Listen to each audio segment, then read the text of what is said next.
If you're still trying to figure out... Thank you. Let's start. Alienation and separation. These concepts were already in the works and writings. And thank you, Ingrid. Thank you. It's a very painful work, a story of a man, and I thought appropriate. And you know, the signifier Russian should not put us in the fact that we can all mourn for what is happening there to the Ukrainian without taking into account any matter of nationalities. Many Russians are also mourning. So I was saying, these concepts are present in the Hegel's and Marx writing. I prepare as usual more than I can present, so I'm not going to delve into that. I'm going to get into that. But Hegel and Marx work the concept of alienation and separation. In Lacan, they take a totally new turn. Please, Rosalinda, would you be so kind to show slide number 3?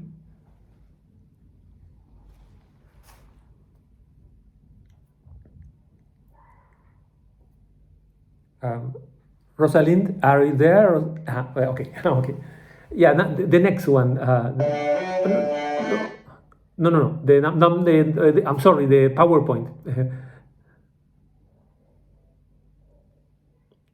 You see, the first thing that we have to establish is differences with other disciplines. The first difference is with psychology, where they have the notion, you know, in general psychology, they have the notion what is normal, what is not normal. And they even have recipes for happiness, what to tell the patient. Lacan thought this like this discourse of the master we are very against. And the idea is that humans, being mammals, are very dependent when they are born. Therefore, to be normal, a human being must acquire independence, separation. This is the normal idea of psychology. Then you have Freud. With Freud, the difference is that where the child of the Oedipal complex, precisely due to the biological dependence to the mother, develops, according to Freud, sexual desires towards the mother, the boy, and the girl, in a very complex process that Freud describes, also get in love with the mother. And in this scenario, the father must introduce the law. And the law is supposed to establish the order, the superego, ethics, and responsibility. Please, Rosalinda, could you go to slide number 4?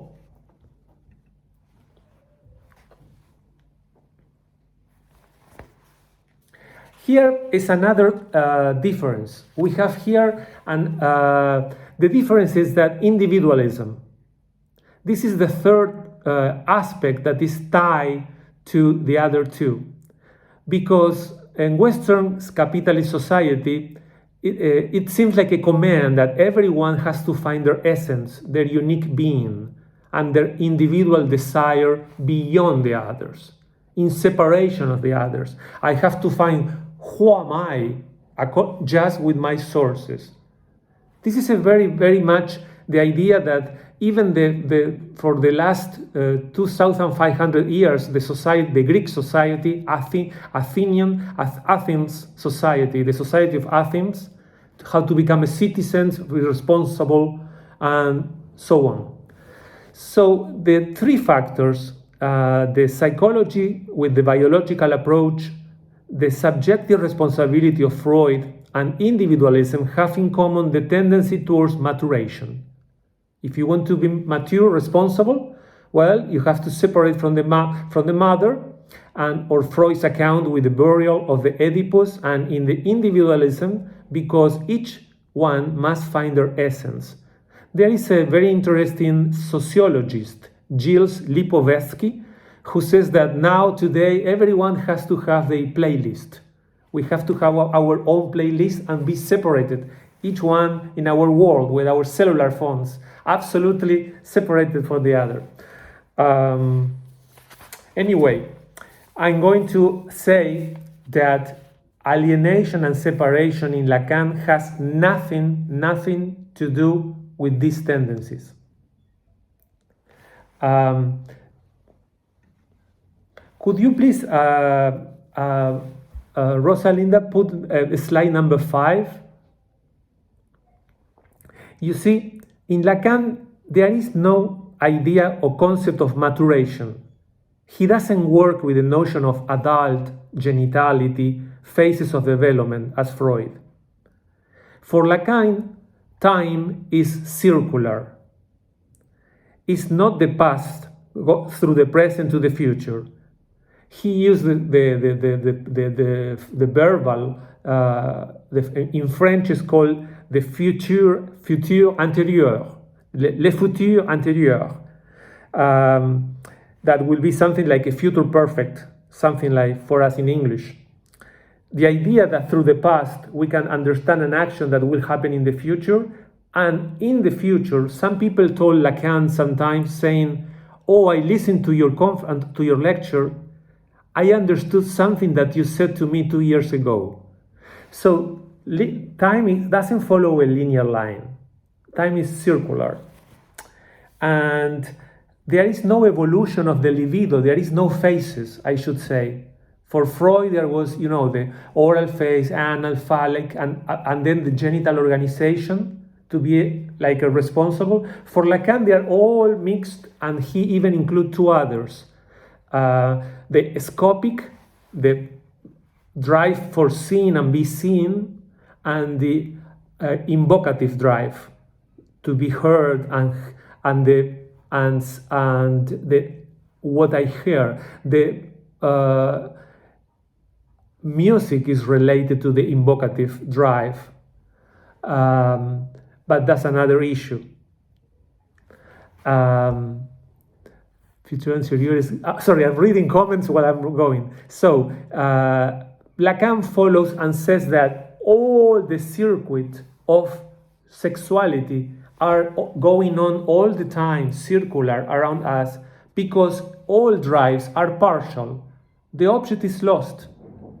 We are only going through sexuality to always remind ourselves that we become empty again. We are not complete, like in Aristophanes, in Plato, Banquet, the idea of androgynous, the people, the woman and the man joined together. Alienation and separations are, for Lacan, they give an account of the causation of a subject, understood in a theoretical model, that it was necessary development that Lacan produced differently from any prior theoretical model of the subject. I will establish the subject of Lacan as the subject of the signifier, the subject of the unconscious.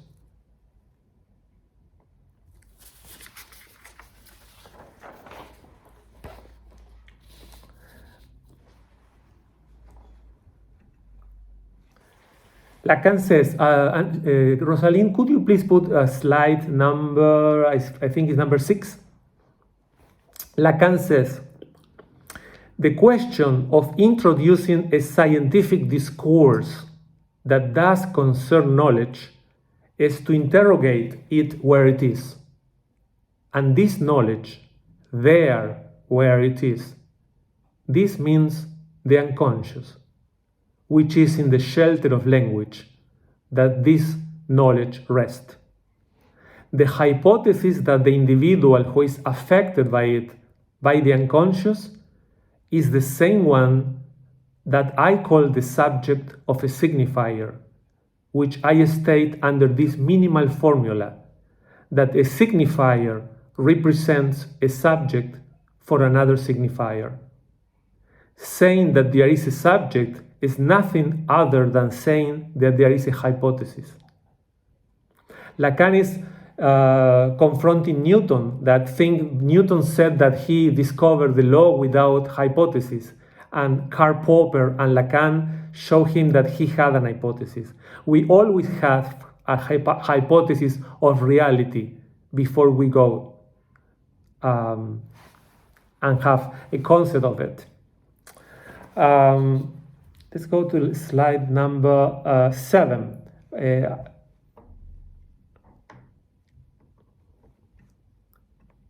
we can go into questions and comments later. I'm just trying to... Now, and let's understand this formula. For Lacan, a subject is something that is human speaking being, is nothing else that a signifier represents to another signifier.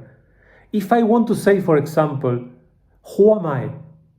Well, I'm psychoanalyst. Well, am I also musician?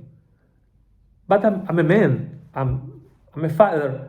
I cannot get to the essence of me because the metonymic chain will be forever. I cannot capture the essence of anybody with signifiers. So, alienation. But then, if it is a difference with respect to at least one another signifier, there is no self. Lacan proposed there is no self. There is no essence. And we are born into a world of language. Some people I research and I will propose for another talk, they call the big bang of the subject is the big bang of language. Alienation and separation are two logical operations that allow to account for the existence of this particular subject with work with psychoanalysis, which is not the person that has a three-dimensional body. The person who has a three-dimensional body comes into the session with a discourse, with something that is troubling, something that causes suffering. But the psychoanalyst, a Lacanian psychoanalyst, will address to the discourse.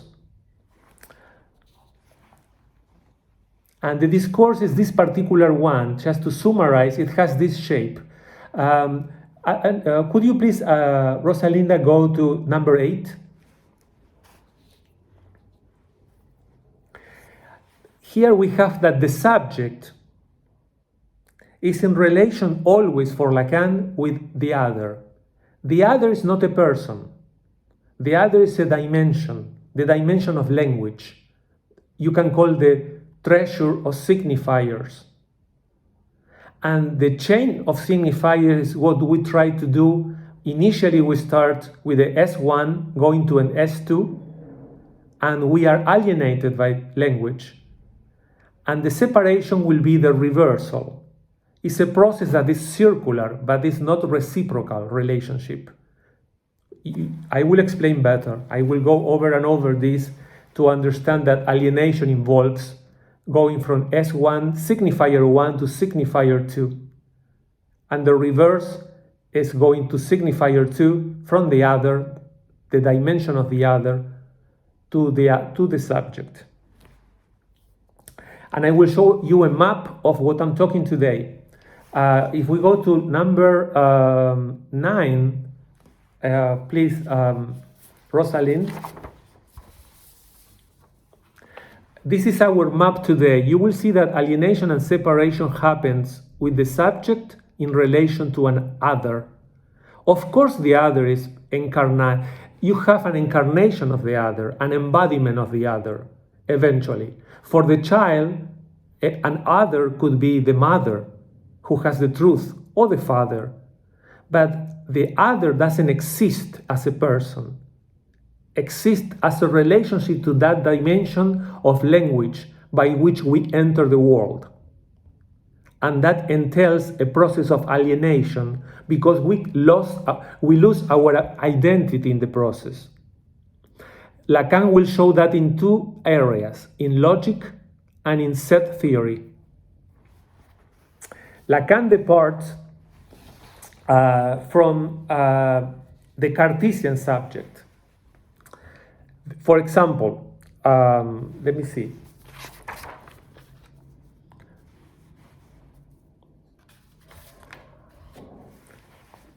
Here you have the subject and the other. The Cartesian subject is the cogito ergo sum.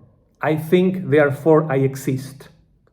Lacan said, the Cartesian subject is the supposition of the unconscious. If there is unconscious, there is a subject. We have a relationship that is circular but not reciprocal with the other. You see what I'm saying? Lacan also is going to say that there is no binary. There is no man and woman. Men, woman are signifiers. What does it mean to be a man? What does it mean to be a woman? What does it mean to be a trans, a queer, or whatever? And the psychoanalyst, sociologist Zizek, sometimes he is a sociologist, and he refers that that now when you you have to identify yourself. You have to say, well, you are a man, a woman, a cis, L, V. I don't remember, but at the end there is a plus. Okay, Zizek emphasized the plus because there is no definition for our sexuality. There is always something else to add. There is always something else to say. A person might say, are you homosexual? Why? Because I like people of my same sex. Okay. But maybe some other people might say, oh, I'm a homosexual. And why? Well, my dad told me that because I like musicals. So do you see, the signifier homosexual doesn't mean anything. It applies on each chain of signifiers, on each person, on each individual, I should say better, on each subject. So, in other words, alienation is one of the operations that offers account of the relationship of the subject and the other. I understood the last one as the structure of language, defined as quotation, as a fundamental and new logical operation, to the extent that conceives the effects over the subject who is born into a world of language, built on its structure with other speaking beings and a chain of signifiers. Now, do you see that on the chart that it says signifier 1, signifier 2 between parentheses? Like over there? Yes, Lacan will say that the unconscious is between them, is in the interval between them, in the space between them. The unconscious might appear or might not appear. It's something that is likely to appear or may not, but as a structure, our unconscious is empty. It's the interval that happens between a signifier and the other. You can call the interval or the loop between S1 and S2. And Lacan says the unconscious is between them. The loop between S1 and S2 is their cut in act. For example, let's say, for example, I'm saying to you, my S1 and S2, I'm not going to be political, but I would like to say that blah, blah, blah, blah, blah. You can infer, perhaps, that what I'm going to say is strictly political. I'm trying to get away from there. That is fading this dimension. That would be an interpretation. It's like when when somebody says, it's not about my mom. And Freud said, it's exactly about the mom. That would be the interpretation between the chain of signifiers. Now, this is the dimension of the subject. Subject is nobody. And the other with capital O is also nobody. But what happens from S1 to S2 is not the same that the torsion between S2 to S1. Alienation is a problem, it's a matter of the subject. It's only imposed by the circumstances that there are signifiers in the world that do not mean anything, and they have to be deciphered. Do you follow me in the sense of that each signifier has a different effect and strong effect on each one of us? If I mention the word, I don't know, blue sky, maybe somebody say, oh, my childhood in those blue skies. I remember my childhood. Somebody else will say, blue sky is what I saw after my motor accident. I ran over the floor and the only thing I saw was a blue sky. Another person might say, blue sky remind me your eyes, to the girl that he likes, she like, whatever. The idea is that the signifiers in itself mean nothing. And that is very relevant because the therapy is based that the signifiers that torment the patient, the analysant, as Lacan called it, will diminish little by little by going through the chain of signifiers. So, Lacan with the signifiers articulate to each other. And the subject is divided between one signifier and another signifier. Can we go to slide number 10, please, Rosalind? Here we have that the Cartesian subject is the presupposition of the unconscious. The subject and the other are domains that can be substantiated by the thesis that we have about the unconscious. For Lacan, unconscious is unknown knowledge in terms of language. So you see the hypothesis. Lacan thinks that there is something that we don't know, and it's in our discourse. And if the analyst can be a mirror, not another human being, not a person who embraced me, but somebody who mirrored my discourse, I might have an idea of that knowledge and perhaps less suffering. The subject is the Cartesian subject, the hypothesis. The other is the dimension demanded by the fact that the word or speech affirms itself in truth. It's a dimension. In that dimension, even when you say a lie, you affirm the lie as a truth. Lacan, to establish these operations, has two different ways to prove it. Will be in logic and in set theory. Could we please go to slide number 11, please?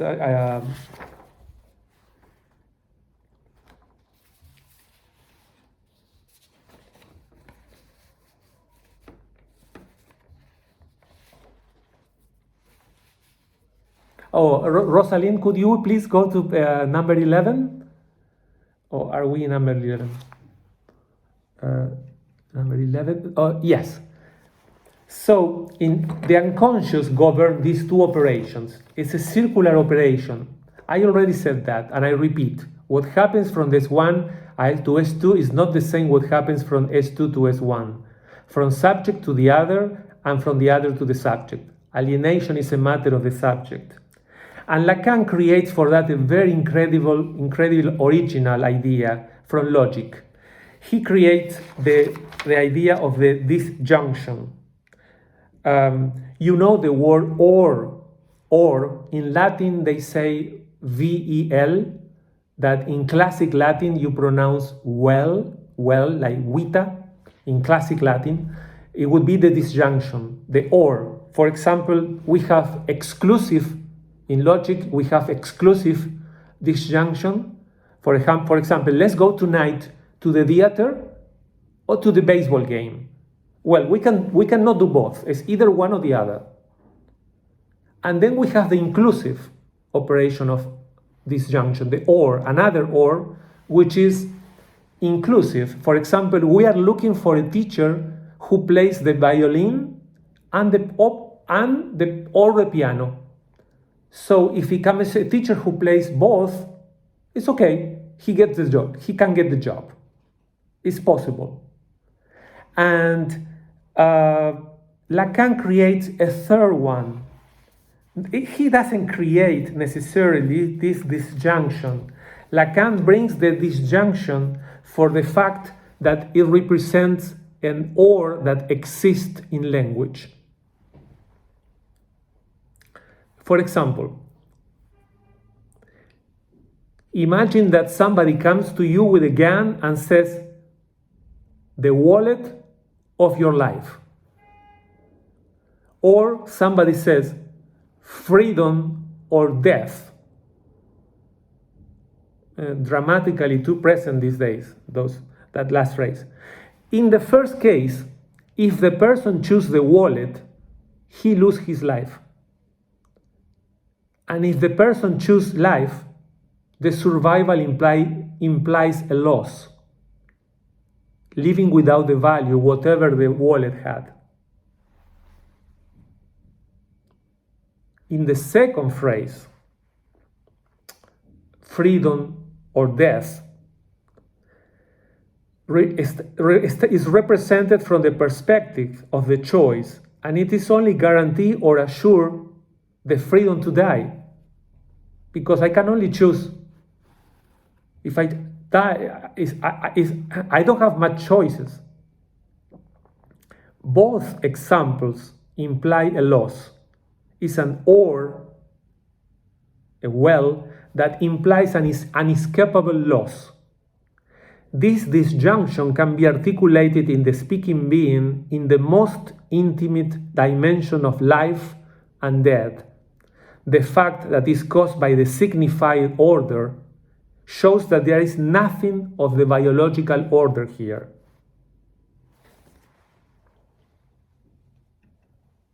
Could you please go to number 12, Rosalinda?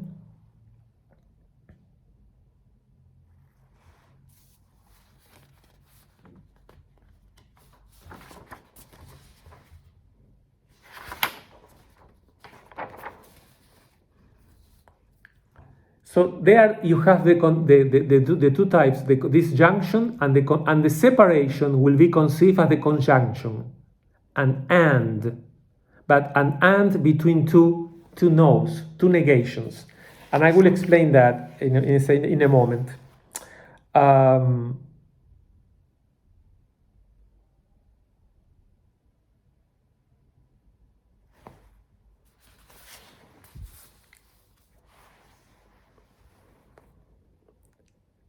For Lacan, this loss that the alienation implies is the loss of our identity. And perhaps you will see clearly on the next one. Let's go to set theory on number 13. Please, my apologies. I use this from a presentation in a Spanish country. It's in Spanish, but you can see there, it's very, can you understand union and intersection, correct? And it's very easy to follow. Do you know that when you have the union, which is very different than the addition, let's say that you have a set 1, 2, 3, and another set is 3, 4, 5. If you do the union, what you have, which is different than the addition, you have the 3 elements plus the 3 elements, but the repeat one is not shown twice, it's lost. You only have the union A plus B. A union B would be 1, 2, 3, 4, 5. 5 elements, no 6. There is a loss.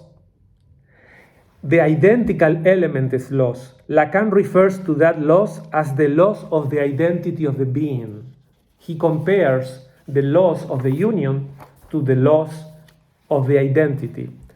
The subject is represented in the operation of union in set theory. We are born alienated, not to the other, but in the sense that we are not one with ourselves. We do not have identity in the sense that we are not either S1, S2, S3, S4. We cannot define identity with all the words that we might know. We have to choose. We cannot choose the one or the other. If we articulate the well, the well, that Lacan presents in the card, cogito ergo sum, I think, therefore I exist. If I think, then you will have to apply the logic of the unconscious, understood as an extractor of signifiers, and then the disjunction, the or. And if you do a cut, you will have or I think, or I am. And if you apply the union, what is the common factor between or I think or I am? The factor is I. The negation falls into the I. It is the fact of being born divided in the habitat of language that makes the speaking being necessarily consider the choice between freedom and death. It is the connection of the signifier with the signifier that introduces a lack of being. With these ideas, the unconscious is totally empty. It will not contain images, meaning, or signifiers.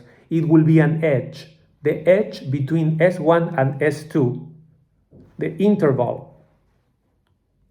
I'm going to go to separation, but before that, I wanted to show you and share with you, perhaps as a moment to take a break and listen to music by Bach, because Bach was a perfect example of producing music in a polyphonic way that always implies others.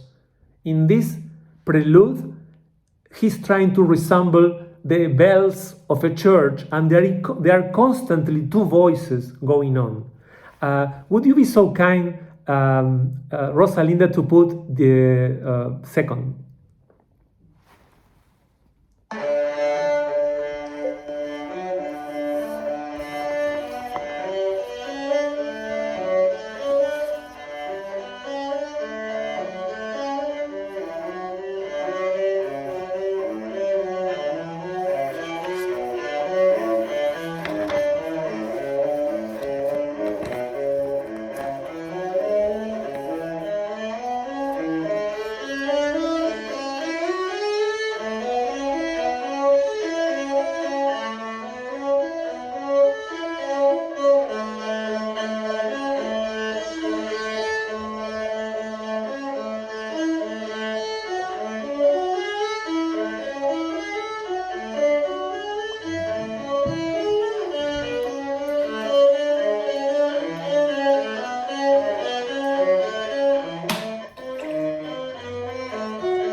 Thank you, Rosalind. Would you please, Rosalind, take away the slides for now so I will be in camera with them and just... Well, we have covered a little alienation on the terms, understanding that if we are alienated in Lacan's theory, it's because of the signifier and comes from the subject. We are going to start separation briefly. And then I would like to engage on examples or ways to make more understandable, if I can, with you, talking and conversation, if you would like to have comment, questions, critiques, or whatever. So, for separation, Lacan understands that the separation is from the side of the other. The other is a dimension that also gets incarnated in somebody. Somebody or something or a place. It could be a book of a truth or anything. Lacan refers that separation corresponds to the operation of intersection, and in logic to the end, to the conjunction. How to understand this conjunction? Lacan articulates that the other, for the subject, we can infer that this other will also have an interval. Remember the S2 coming back to S1?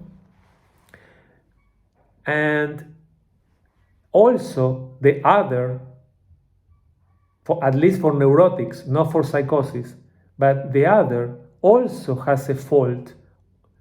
The subject goes to the other fading, disappearing. And the other returns to the subject as a realization of the subject as an object of desire of the other. The other also is in the coordinates, and there is a loop. And this is why children ask many questions. And why is this? And what is that? Why is this for? And this and this. They are asking, where is the lack on us? Where do we lack the response?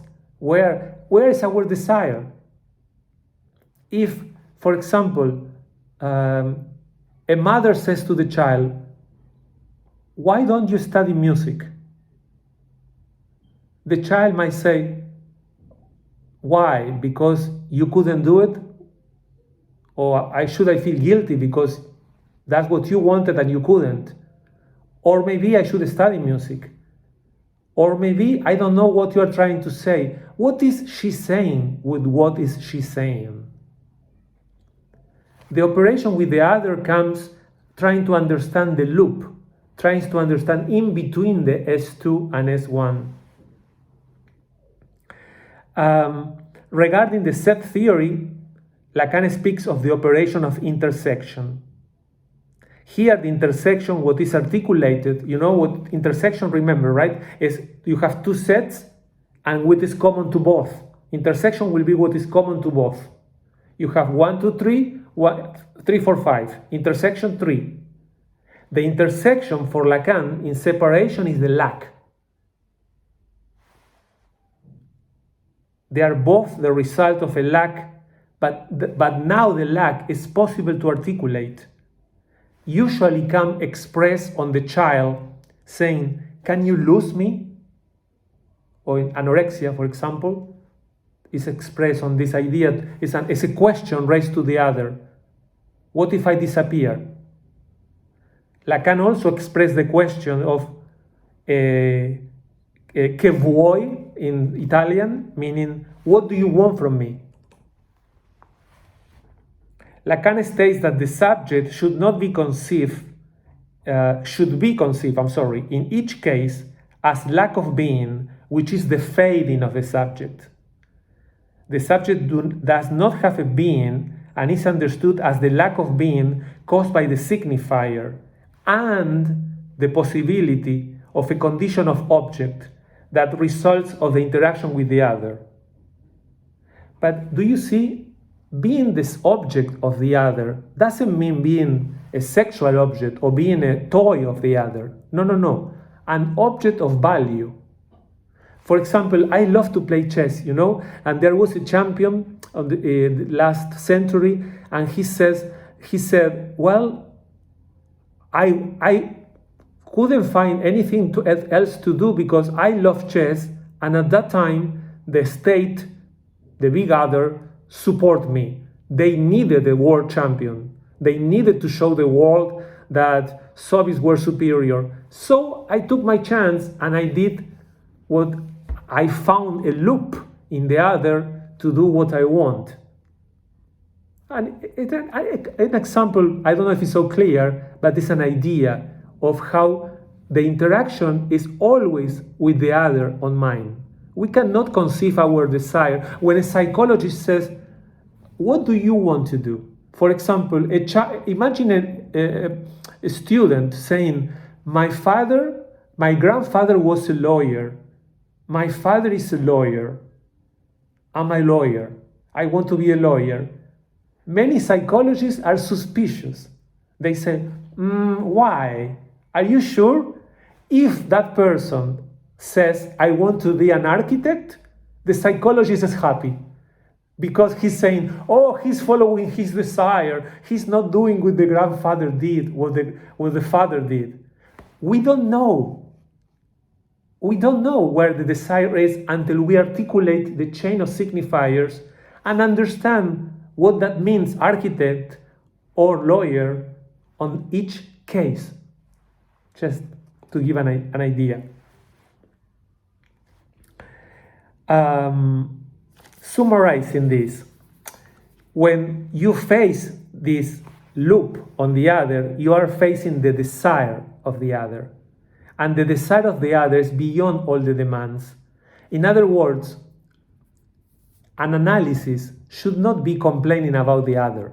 It's not about telling, it's about my mother. It's all my mother's fault. The other doesn't know. The other also has a fault. And respond to a lack.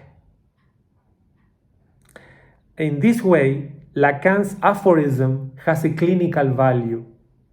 Lacan said, quotation, man's desire is the desire of the other.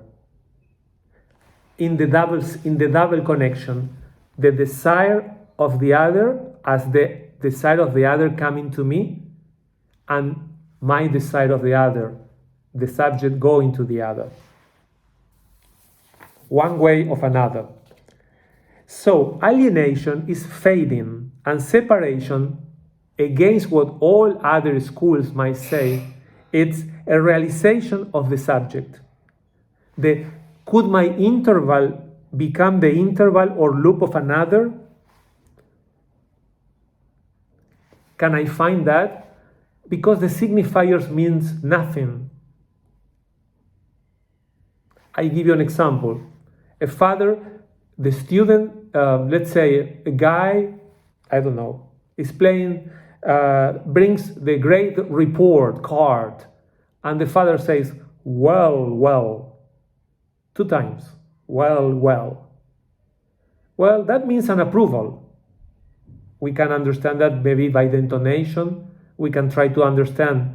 But what if the child is playing soccer in the middle of the living room when the father told him 1,000 times, do not play with the ball here, and the boy is playing there and the father says, well, are the same signifiers.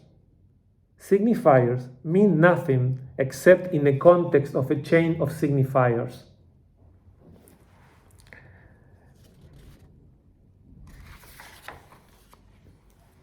This is relevant for the direction of the cure. In psychoanalysis, it's not about to blame the other, but actually conceive the subject in immixtion with the other. We have the discourse of all the others that were relevant in our lives, immersed within our discourse. What is left with the signifiers of the other is the same that the signifiers trying to define me, sheer lack of being. The causation is then the realization of the subject as object of the other. But an object A, Lacan says object A, in French, object A, an object of value. Thank you.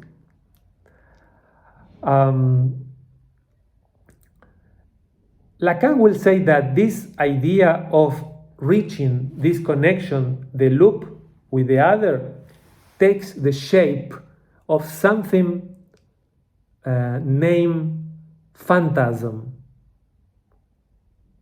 And the phantasm is different from fantasy. Phantasm for Lacan is like a script that we have and we don't know that we have. For example, a girl who feels that doesn't fit, that is not, I don't know, good enough for something, and will repeat that connection with every scenario she goes to, even with the analyst, which we might call transference. So the phantasm is an interpretation of reality that each one of us has. There is a movie, I don't recall the name, it's a movie I saw in Netflix in which there is a wedding and everybody's celebrating on the wedding, but everybody's celebrating something different. The mother is saying, finally I got my daughter married, finally I get her room and the space, finally she got married. The girl is married because she married to the doctor.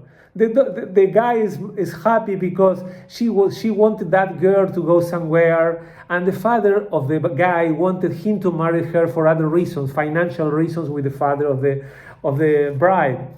Anyway, everybody has their own phantasm, and they construct reality based on those principles. Well, I think I spoke a lot, and we have, if I am not, Rosalind, do we have 15 minutes for a talk or discussion or comment? Yes, you do. Uh-huh. So I try to do in a very abstract exposition, as Lacan was trying to make psychoanalysis a science through mathematics, set theory, topology, linguistics, and anthropology. He tries to make a science of psychoanalysis, and his writings are very cryptic. So I was trying to a cable to air, something simple in examples, but I don't know if do you have any questions regarding this idea of alienation and separation, which is very different from common sense and implies an operation of the causation of us becoming a subject?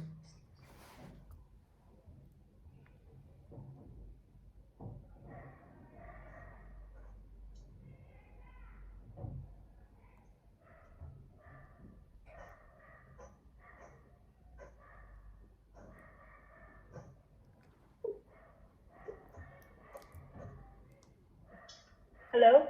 Hi. Hi, Marcelo. Hello. Hi.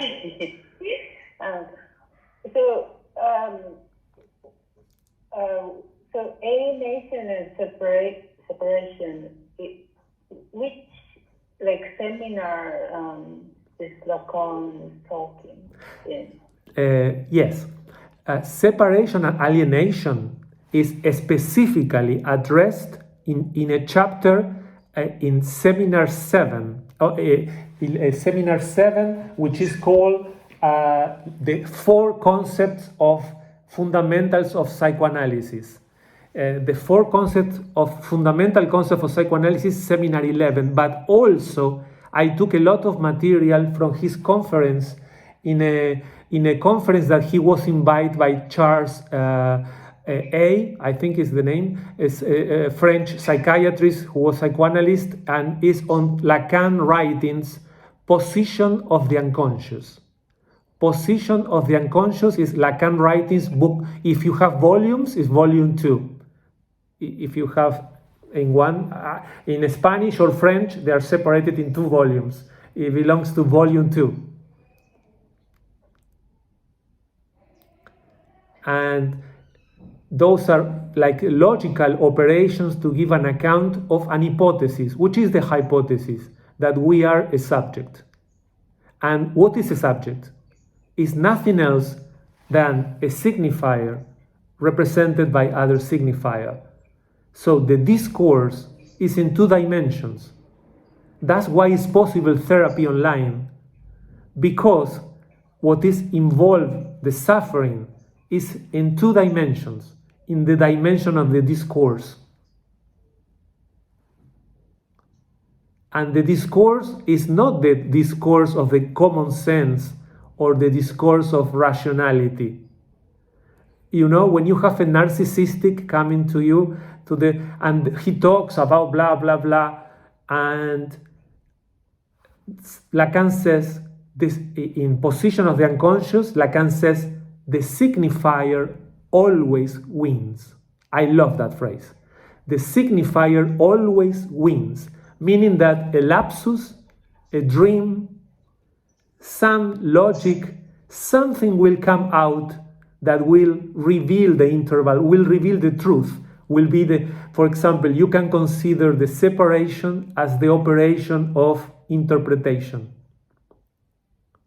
The subject is faith until another torsion offers coming to the subject, gives a little portion of truth.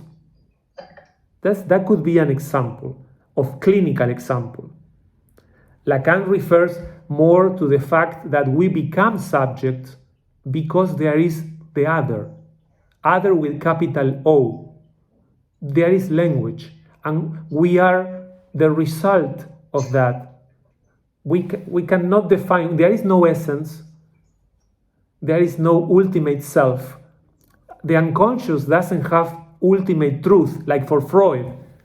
Oh, I have to go into the cave to discover the ultimate truth. What is the ultimate truth? For Lacan, there is no ultimate truth. The truth is on the surface.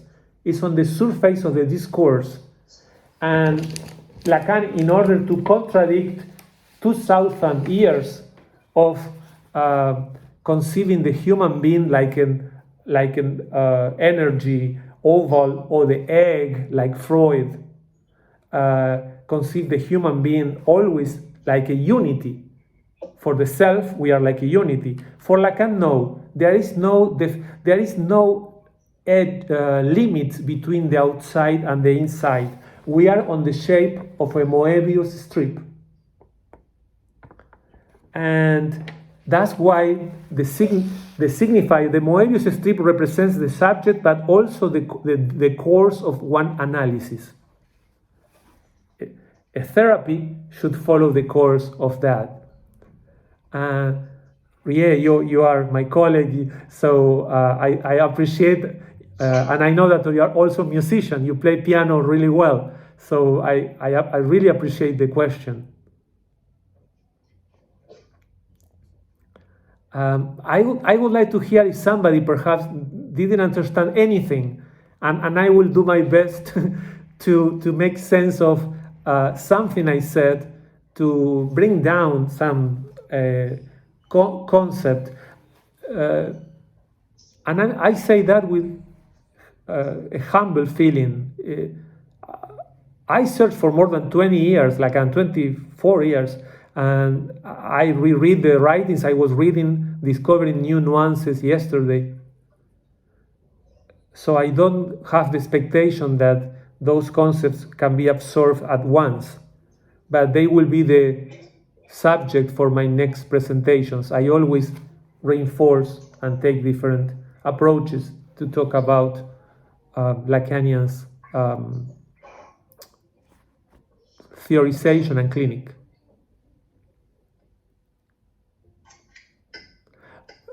Was the music appropriate regarding this dimension of the other? Because in Prokofiev, it's not only an homage to the Ukrainian people, but did you see the pizzicatos? Like there is always a hidden voice, And in Bach, there is always polytonality, there is always another understood at other voice, and more than one voice. And even an instrument melodic like the cello, and that's the genius of Bach, could create this music that gives the illusion of a dialogue. Is much easier. That was an idea to show this dimension that the other is present on every dimension of what we do.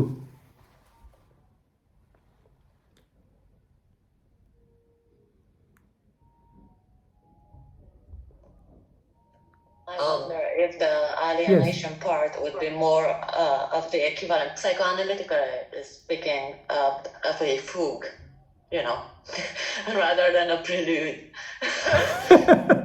But I think I got you. Yes, I thought that in the context of the war. Yes, yes, and you have the subject in the fugue, the musical subject, and then you have the repeated subject later on to the fifth. The matter of the fugue is that it's also structured, like Lacan conceived the subject, and the question would be to establish what is the other. If it would be where is the other? Because in the subject there is always like a same theme. Right, and the significance within the signifiers chain, so to speak. Absolutely. But I hope that once you're gonna repeat the course, you can use the music, story, and theory to explain Lacanian concepts. Otherwise, for many, including for myself, and I'm not a musician, I'm a therapist, sometimes it's easier to relate to it that way versus to theoretical interpretation of Lacanian concepts that tend to be quite difficult to explain an easy way. I don't think there is an easy way to. Well, the thing is that the link is that both are music and Lacan are defined in a world of signifiers, because music has an open meaning, and for Lacan, signifier means nothing. The difference is, and they both play with something that is crucial for Lacan and for the musician, which is the word that in French they have for pleasure. They both are very much concerned with the jouissance. Jouissance is the sense of pleasure associated with pain, that for Lacan is intrinsic to human. For musicians, we enjoy, but we have to practice a lot, involve a lot of sacrifices. And at the same time, there is a gain word in French, jouissance. I hear meaning. And those are both crucial to understand both disciplines. I dedicate many lectures there in YouTube about music and psychoanalysis, point-to-point correlation, and my dissertation, my doctoral dissertation published, is a book about music and psychoanalysis, and it's not, this is a particular topic on Lacanian, but I always relate to some musical because it's easy sometimes to, like you did, establish a bridge with fugue, which is interesting.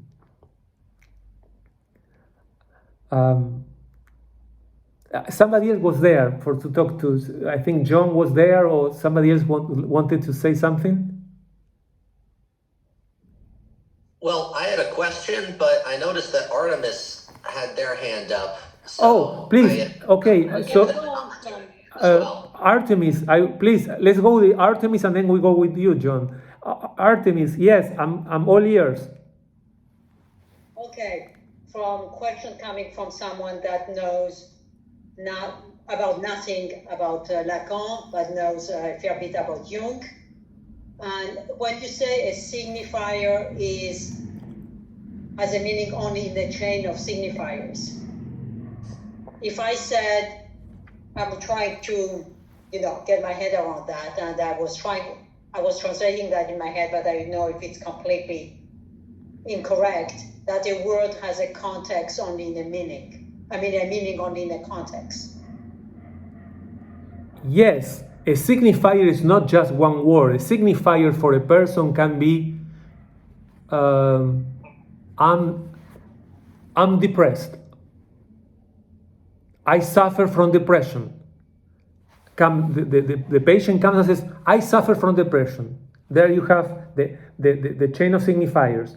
And the question is, okay, you can take you can assume that depression is the same for you and the other.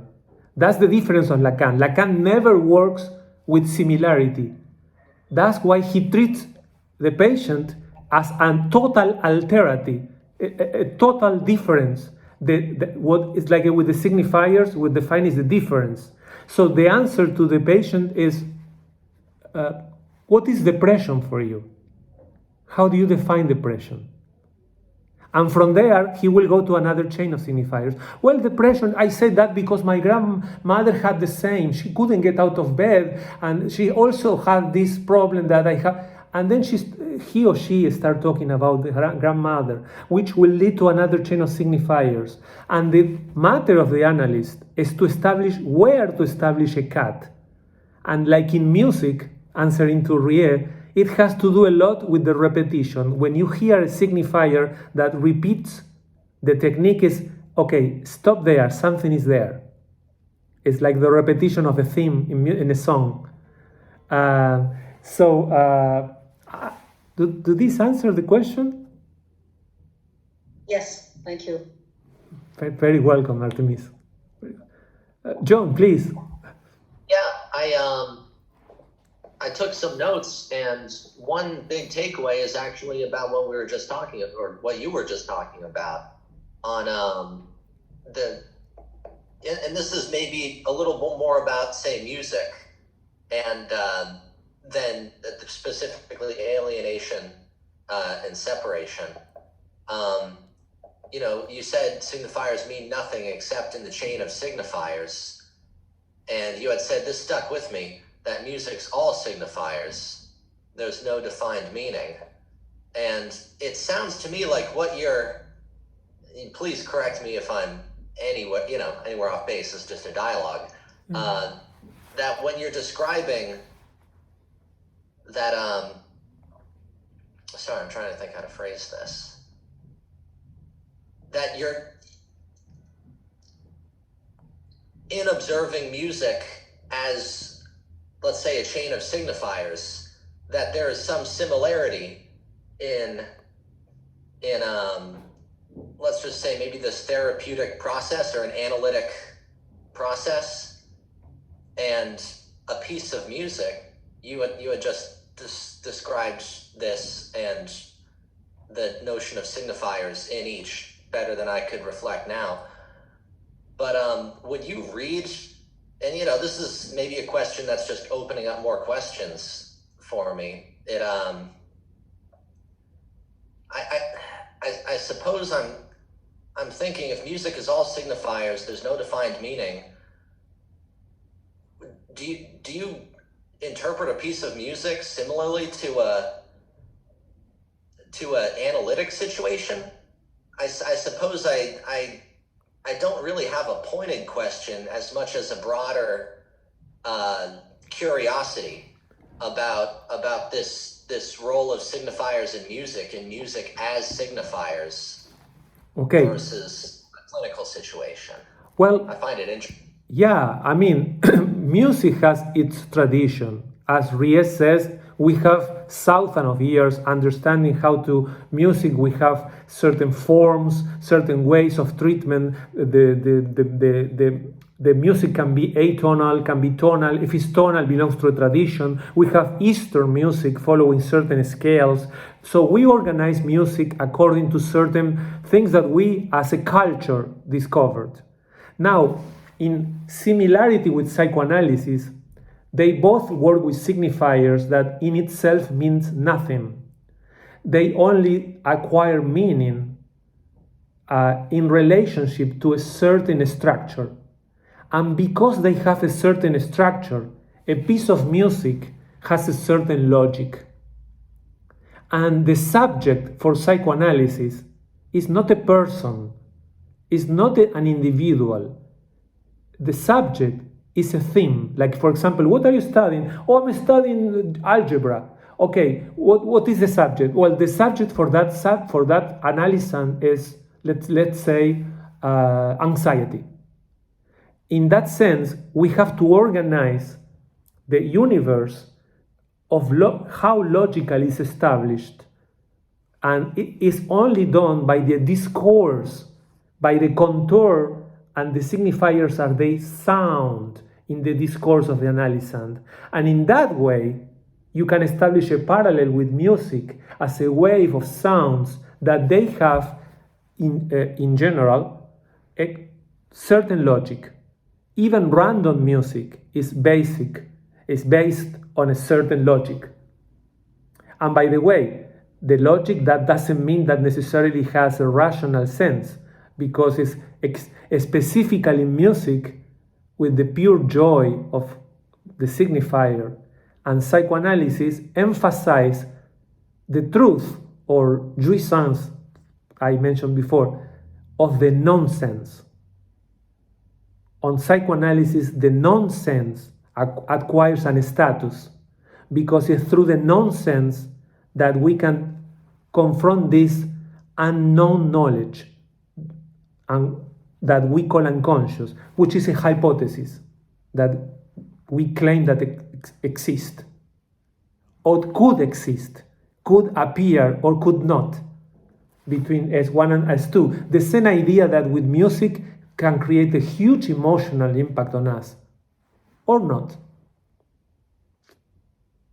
Interesting. And very quickly, with respect to everyone's time, I can only imagine in music, some signifiers like microtonal music or something of that nature, or a scale, a less Western 12-tone scale would, I don't know, I'm imagining these things in the context of a signifier, that there would be that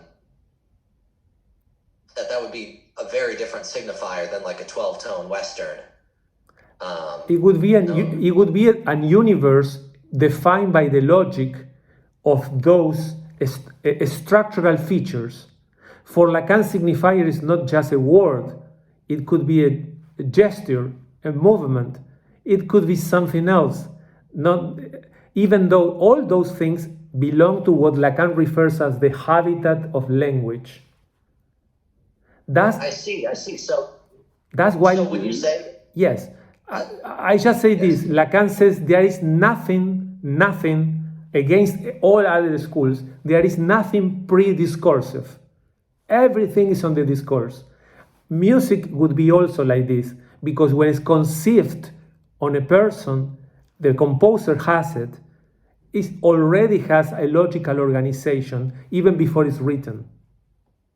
I see. So just to clarify, Lacan would say that even gestures are on the level of language? Yes. Yeah. Okay. Even music? Is that on? Yes, on the level of the signifier, not language. On the level of signifiers.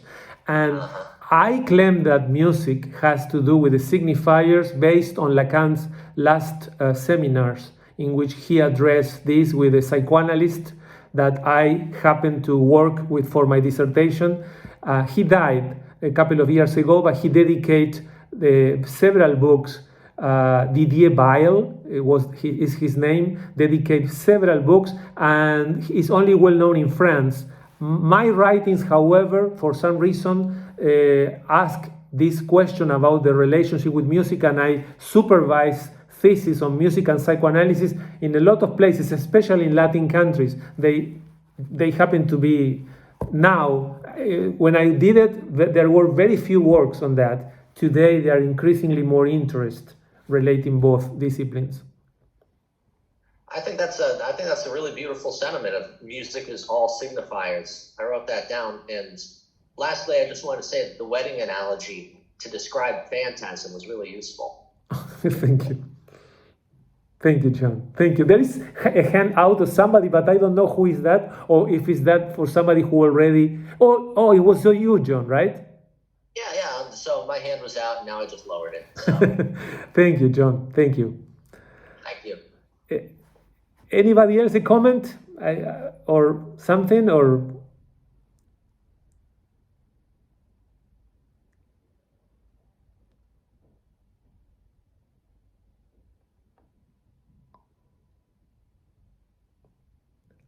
Other than that, I am grateful for your listening and to share with you my research and my music.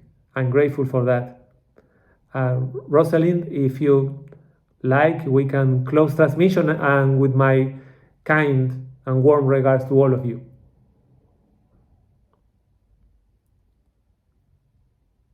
Thank you. Thank you very much. Thank you, Ingrid. Thank you, Ingrid.